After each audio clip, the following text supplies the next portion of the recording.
welcome to the fourth episode of The Baking Show with me, Dan. And today, I know I said I'm going to be doing Stotty cake, but I've had a special request and we're going to be doing Victoria sponge.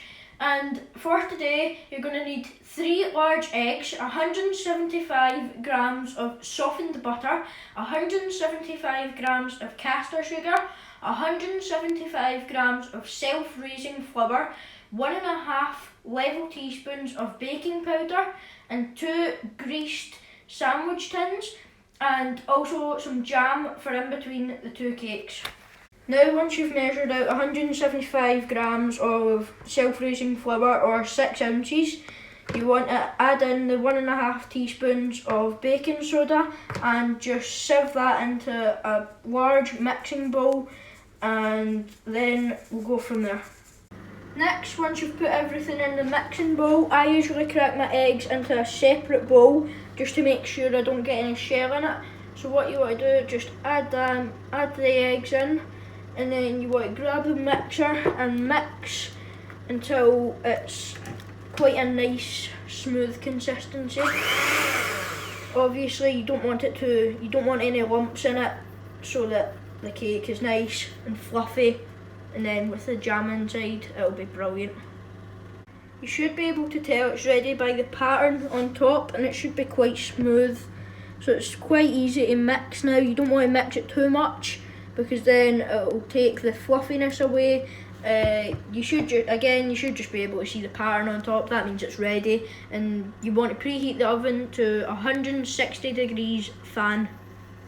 Next, once you've tried to get it as even as possible, you can weigh them on scales like we've done here, and that's just over a pound, and the other one was also just over a pound. So now you can grab your spatula and just even them out as best as you can.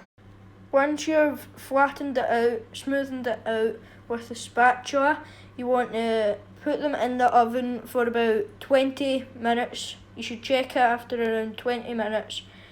As you can see, both of them are pretty smooth, and both of them will probably rise a bit in the oven, and check it after 20 minutes. Next, once it's been about 20 minutes, you want to grab your little stick and then just put it in the middle of the cake, and as you can see, it shouldn't be wet at all. It should be nice and dry and clean, and that means that the cake is ready.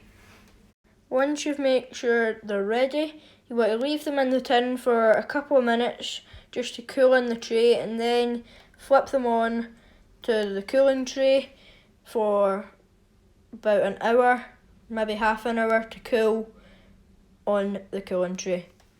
Next, once it's cooled for a couple of minutes, put the tin with the cake on top, below, and then put the tray there, and then flip it over, and you should be able to lift that off quite easily, and do that with both tins, both cakes, and then just pull the baking paper off like that, and then leave them to cool for about half an hour.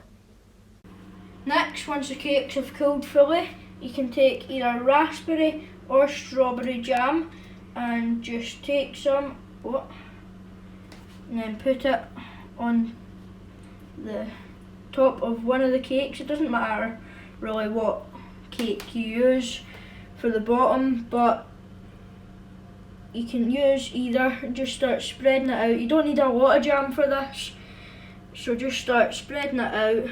Doesn't have to be too thick a layer as well, so just start spreading it out, then put the top on top.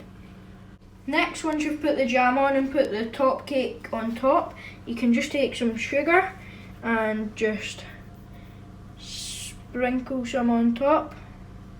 Try not to put too much on, just maybe about that much, and that is you. And then you can just slice it up into slices if you want, and just munch away on Victoria sponge cake.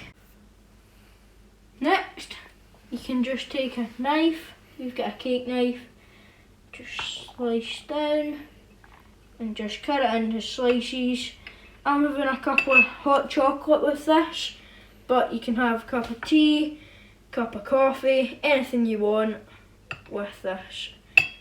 And this is one of the most simple but greatest cakes on this planet. Make sure to like and subscribe for more, and next week, I promise, next week will be starter cake, and that is amazing, by the way.